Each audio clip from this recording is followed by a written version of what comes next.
All right, folks, here we go. We just finished up the Christmas Day turn. Now, let me tell you what happened here. First off, look at all the casualties. I got tired of trying to keep the Allies all stacked. Germans 8. Actually, the Allies inflicted quite a bit of damage on them over the last day. So, I finished up the evening turn, the PM turn, and then I went ahead and moved in, just not because of the routine, thinking of going into the night turn. And doing the replacement phase, okay? And it wasn't going to be any night move because everybody was being extremely aggressive. So I placed my replacement markers, and then I was looking at a battle that I had up here where you see that disrupt, and I was like, oh, shoot, I missed a phase. I got to do the victory check phase. And for the first time that I've ever played a Bulge game, except for, like I say, when I was a little kid and didn't know the rules of, I think, Avalon Hill's Battle of the Bulge, I've won the Bulge as the Germans. Now, let's go over the victory first. So, I'm using the Series 1 rules, which, according to Nightjar, I have to guess yet. I haven't heard back from him yet. I think the newer edition rules change the victory conditions. So, in the Series 1, you see here, the first paragraph under German victory is 20 more victory hexes on the East map. All right, well, they've got more than 20 on the East map. That's the map they all start on. And then you go through the secondary conditions where you have to have an additional one of these. The last one says in D, to occupy or be the last to pass through 8 victory hexes on the West map. So let's count them. Now, the Allies tried with air power and this to knock this guy out. The problem was they took a step loss. The Allied, and he only had one step. I didn't have another unit back there. So there's 1. St. Hubert, there's 2. Rochefort's 3. Marsh is 4. Dinant, and since the Brits can't really do anything, that's 5. 6. 7. 8. 9. And those are all West map victory locations. So they got their 20 on the East map, and they took 9, which I didn't even think they had 9. I had a couple that were underneath units that I wasn't paying attention to. So they took 1 more than they needed, which terminated the game at the end of Christmas Day. Huh. Interesting. So let's review this. Let's discuss this. Now, I watched Nathan play it, and I'll have to watch it again because I can't remember if he did both flanks or just one. But I think he retracted this flank over here, which is what I had considered doing and was starting to do it. And then I decided with Patton coming on that Patton could deal with this side over here. So I had him come on once. Then I realized, shoot, I got to pull back because the Germans are breaking out up here. So I pulled him back into the map box and then was going to transfer him up to the next map box. But the Germans, in supply, cut off one of the entry hexes, which you know what that means. You can't enter unless you combat your way on. Well, I didn't have enough turns to mess with that, so I said, well, forget that. The Germans started to move forward over here, so let's pull Patton back on, attack back onto the box, onto the map over here, and start to push. And then I kind of freaked out with the Germans about that and stopped progression here, started to pull back again, even started to put guys under strategic move and bring them back. And Nightjar actually caught that I didn't need to because I had enough back here. Well, after I had strategically moved some of these Panzer Grenadier units, I had reinforcements come on at the same time. I should have done that first, so should have moved them on first. And they were sitting right on the edge of the map. I just wasn't paying attention, so I didn't really need them. Patton got stuffed, so that wasn't going to happen. Over here on the right side, nothing. It never really did. I mean, I was trying to get the Allies to pull back so I could get some in. I did get a couple units out. Matter of fact, that one that's disrupted on that last attack over there, he was one of them. But, if you're adjacent, if you're in an enemy zone of control, it takes an extra movement point to get out. So I could never get these guys out of here fast enough to help. We did hold the river there, which I thought was great because it kept them from rushing over here towards Liège.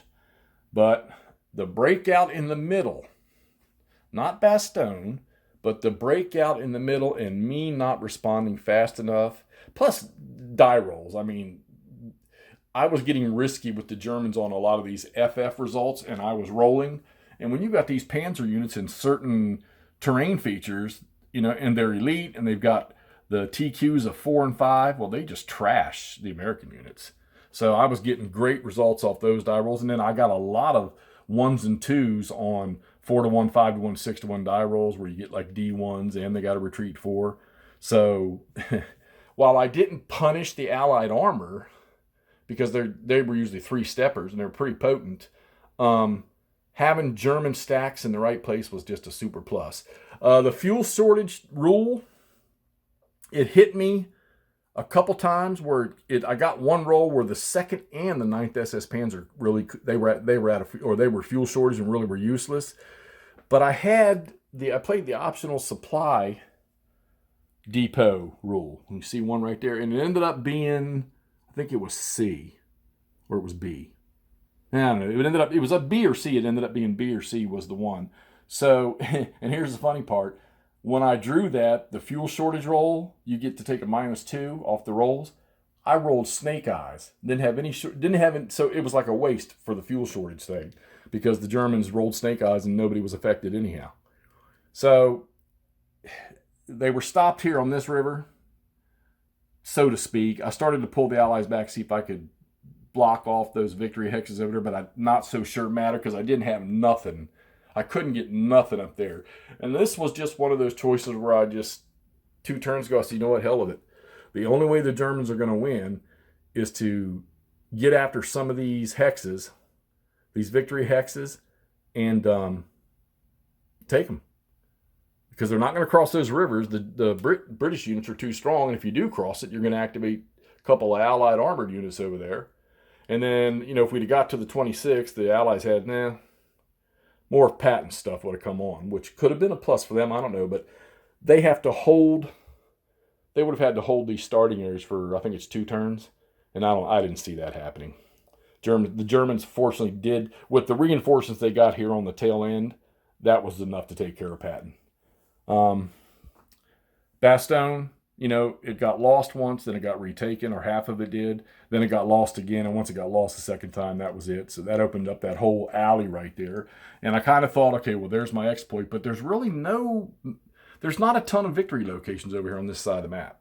So you would have to do that early and break out and then swing around. All the victory locations on the west map are over in this area here. So that's where I focused. I would have to say probably 70% to maybe 75% of the German mechanized forces are in that area right there. And you can see, I broke them down into single stacks. Defensive values of 5s are pretty good. And the ones that were 2s and small like that, I just kept them as the links between units, well, as best I could. The problem was I never had enough allies in the right place. And like I say, plus with the die rolls the Germans had, I rolled a lot of 1s with the Germans. Allies, no, you can see for yourself, they took a lot of beating, took a lot of step losses. So, I guess in retrospect, I'm thinking that maybe if I were to do this again, which I'm not going to lie to y'all, I doubt I will pull this game out again. As gorgeous as it is, and of the Simonitch games that I've played, sort of out of this 1940-something series, the other ones I played I've really, really super enjoyed. This one here, I was kind of, I don't know, I was on the fence whether I was going to fall off on I don't like it side or fall off on the okay, it's okay side. It never really reached out and grabbed me. So, did I enjoy playing it to a victory condition? Yeah. It's always nice when you can play a game out to its conditions or to the end, which, like I've got Day of Days in there, which, here, we'll take a slide. I'm going to get back on that, hopefully get that done because I got big plans for that table. All right, so I'm thinking, in retrospect here, it might have been better for the Allies to start pulling back so you can shorten that line and not... You can give them every damn thing you want over here on this East map. Now that I've played, I've realized this because it really doesn't matter. Give them everything you want. Keep them out of Liege. So you strongly defend Liege, and then you got just a straight across the map line you could set up instead of this big pocket that you allow them to have. And the German armored units are pretty potent, so. And only the American armored units can actually match with them, but hell, you got to get them all together. And they don't quite have the number of independent units that the Germans have in this fight. So I'm thinking, you could pull back to just in front of the west map edge, which is about right there above Neufchâteau, and get you a defense set up here, maybe along that river. You could probably have stronger stacks.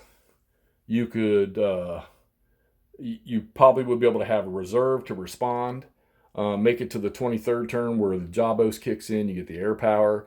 You get it on every time you defend against the Germans. You get to roll a dice for artillery or for Jabo support for airstrikes to help defend.